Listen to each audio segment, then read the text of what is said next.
Hey, what's up everybody? This is Anthony from Anthony's Customs, and for this review we are looking at the GOUF Custom Robot Damashii or Robot Spirits figure number 107. This guy really features that hardpoint system, and it mentions it a little bit here and up here, and oh my goodness, it's the most infuriating thing and cool thing at the same time that I've ever seen. So he's a cool figure, definitely a cool figure. Has a whole lot of bulk to him. Oh, and by the way, this guy decided to be the backdrop for this review. So you guys always ask for more cat, now you get some cat. Okay, so let's look at the GOUF Custom.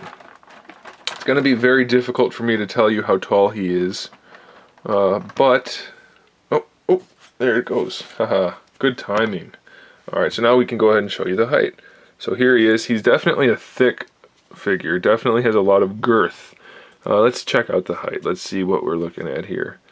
He's about 5 1/4 inches tall to the top of his little crown piece. So not the biggest figure, but definitely makes up for it in sheer mass. He's definitely quite heavy for being a Robot Damashii figure. A lot of him is that kind of softer, more vinyl-y plastic, but it's not too bad. I don't mind. And the cat's moving, so we can hopefully get some work done actually. Alright, so this guy has tons of the hard points, which are these things right here that receive armor pieces or weapons or whatever you want to call it. And they really went all out with this guy. For some reason they don't give you one of these for both sides. I mean, I know you're supposed to put this thing on, his little grappling hook thingy, which is nicely made. I do like it. And it is bendable. Just be careful with that you don't actually bend it enough to break it. And that snaps in right here, obviously. So he has that, which is cool. But you don't want to always have that, so I don't understand why they didn't give you 2 of those. So it's a little curious that there's a blank spot there. But, so there's a hard point there. Each of the knee pads comes off to reveal a hard point. Put those back on. There are hard points everywhere. He's got them on his legs already. And then these can come off, and they reveal 2 for each one on both sides of each leg. So those are all over the place. So he's got a bunch on his legs. He's got his knees. I don't remember if there's any in his chest or anything. I don't think so. But the shoulder pad, first of all, it's a hard point. It's designed to work the same way. And if you do it this way, pull it off the other way, that's a hard point, or a hard point peg. So you have that. The little spike comes off, another hard point. There's just nuts. And then the weapons and shields and stuff, they're all over the place with hard points. So I'll go through that too once we're done with the figure. My favorite thing about this figure is you can pop off the top of his head and you can actually turn the inside piece so that you can make his eye go in any direction that you want. So if you're going to pose him looking off to the side, you can do that. I think that's pretty cool the way they design that. It's just a really simple mechanism. It just spins around on that peg. But it gives you really nice posability, so I do appreciate that. It's pretty cool. So we might as well go over the articulation. I did forget to mention he does have a hard point on either side of his skirt armor, so there's more. And he does have them on the back there, and there, and there. So they're really just about everywhere you can imagine. So lots of hard points. So as far as the articulation goes, the head is on a double ball peg in the neck. Or single ball peg, I'm sorry, for the head, and then another ball peg for the neck itself. So definitely no problem posing this guy's head. You can get it anywhere you need. The shoulders, you kind of already saw that, but I'll pop it off to show you. We have the ball peg for the shoulder itself. And then of course that has the hinge. And then the shoulder armor is just 2 different pegs with a hinge in between. So we have the hinge there, and then it swivels this way and the other way. So you should be able to pose him fairly well, even though he's got the bulky shoulders. Of course, they do have to get tucked out of the way, but it's not so bad. I mean, they're really big shoulder pads, and it works fairly well, so I'm okay with that. We have a bicep swivel up here. We have double jointed elbow, gives you really good range of motion. And then for the wrists, we have a ball hinge, actually, just like the SH Figure Arts. I think all of them probably have that at this point. So we have a ball hinge, so that'll swivel at the wrist and in the hand and be hinged in between, so that's pretty cool. For the torso, we have, let's see, I haven't really looked at this too much. It feels like maybe just a standard ball peg for the upper torso and the lower torso.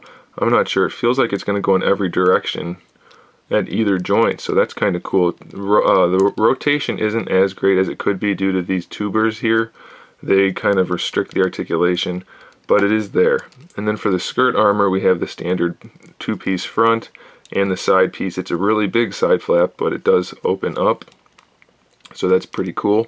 And for the hips, it's my favorite design for the hips actually, because what we have is a couple of swivels instead of a ball peg, so you're less likely to get a loose joint. So this piece here will swivel up and down, and then this piece here will swivel on that, or hinge on that. And then we also have the thigh swivel around there. So it's a really nicely designed hip joint. They did a really good job with this guy for that. They did a really bad job for this guy with all of the hard points. They pop off way too easily. You know, if you even just bend the leg too much, it's already off. So that's the thing that drives me nuts with this guy. For such a good figure, it has some really irritating things. So for the knees though, we do have the double jointed knee. The kneecap does hinge also, so that's really nice. It's really cool that they did that, so you can leave it all the way up at the top or bring it almost all the way down to the bottom. Really cool design. They did a great job with that. And for the ankles, you can kind of see in there is a ball peg at the top. Maybe I'll pop one off. I don't have to, I can just leave it. Ball peg at the top, ball peg at the bottom, and it's curved. So you really just have two ball pegs, but it gives you pretty good range of motion for such a bulky figure. You know, it's simple, but it's effective, and that's all that you really need, so that's pretty cool. So the articulation on this guy, very well done, especially for a bulky figure. You can't really beat what they did here. So definitely kudos for that. As far as accessories go, you already saw this. I mean, they can snap on anywhere, and this is their big thing, that you can basically put the accessories anywhere you want to, although I don't personally understand why you would want to, but you can. So we're going to leave that off just so I can show you. First of all, we have a shield. A shield that is connected to a minigun, which is connected to another gun, which is connected to, and it just goes on and on. It's just kind of infinitely connectable. Probably not literally infinite, but you can kind of just keep going and going and going. So what I'll do is you get two of each of these things, so I'm going to go through one.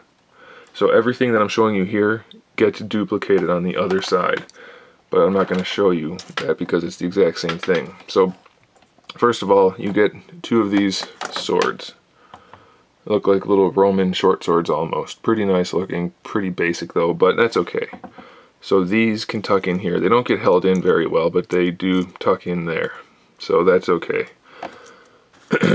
Then we have all of these guns that pegs in there, and that pegs in down there. If I can do it. Why is it so tight?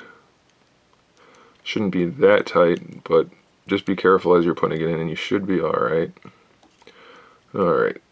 This one happens to be brand new, so that's probably why the pieces are tight. Okay, so that's the full combination of all of the guns and the shield. Alright, so that's going to peg onto his forearm with that little tab right there. That'll peg in right on his forearm. And look, they even left holes so that you can still use the hard points on that. And this handle here goes up into his hand if you had the open hand on there. So this is the full combination of all the gun stuff and the shield. We're going to start breaking it down so you can see all the different pieces. First off, that comes off. That comes off. You already saw this piece off. So that comes off. That comes off. That comes off. This makes a really cool little handgun three-way blaster thingy, by the way. So that's pretty nice. Just leave that on there, just like that. That's cool. And then this comes off. Yeah, which way does that go? I don't remember anymore. Whatever, we'll get to that. This bottom part of the shield comes off. That does separate, I believe, through that peg hole. Yeah, so that comes off, and then this comes off all the way down to the basic shield. So there's just so many different little pieces that are all interchangeable to make different guns and things. I mean, that's cool, but it's also kind of irritating. So lastly, you're left with this, but you're going to want to put this on it so that you can just have him use the shield. and that would peg into his forearm. Or I suppose you could peg in the other piece that lets it peg in. It's like I said, it's really frustrating because it's a pain in the butt to get things to work the way you want, and they tend to pop off really easily. And they advertise it by doing this. Like, who's really gonna want to pose their figure like that? I don't think anybody's gonna want to. It's just silly. So the hardpoint thing is a cool idea. I think it's poorly implemented. So I would definitely say, you know, probably pick a couple of ideas and just leave it like that. Probably just where's the box? I'll show you. This is, I think, the best idea. Just give him the guns. That's it. Put the guns on his arms and be done with it. So much stuff, kind of a pain in the butt. So you don't want to necessarily play with all that junk all the time. So like I said, give him the guns and be done with it. But we do have, like I said, a second whole set for the other arm, the sword for the other hand. But we have this piece, which is really cool, a heated up sword, which is super orange metallic pearlescent, really awesome looking. So that's really, really cool, and it's bigger than the other ones. So that's awesome. See how big it is compared to him. Pretty cool. And then lastly, we have some interchangeable hands. So you saw the two fist hands. We have the open jazz hands, which is a requirement for Robot Damashii figures. And then we have two gripping hands, which would be good for the swords or for the guns. So this guy really has tons of playability, tons of posability. I didn't ever end up showing you anything on this. But you can attach crap to his shoulders or anywhere you want to, his hips, anything. It's just, in my opinion, overkill and unnecessary. But if you want to, it's there for you to do as you please. So there it is, guys. So much junk going on here, but it's still an awesome figure. Just don't, I would suggest you don't go crazy with the hardpoint system and just enjoy the figure as a figure, and you'll have a lot more fun with it because it is a really cool figure. In the end. There it is, guys. Thanks for watching. Stay tuned for more figure reviews, custom figures, and other good stuff. And in the meantime, keep collecting.